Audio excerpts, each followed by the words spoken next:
Hey there. Today we're going to look at how to connect unclosed lines in AutoCAD to form a polyline. So let's get started. First, type PED edit into the command line and press enter.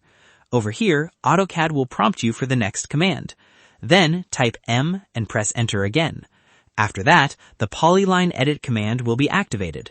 Over here, select all the lines you want to combine into one polyline. Then use a selection window to carefully include all required line segments. After that, press enter to confirm your selection. Over here, choose the join option when prompted. Then apply join to merge all selected line segments into a single polyline. After that, click on one end of a line and extend it toward another line. Over here, extend the line slightly further if there are gaps between segments. Then ensure all lines properly connect for a complete shape.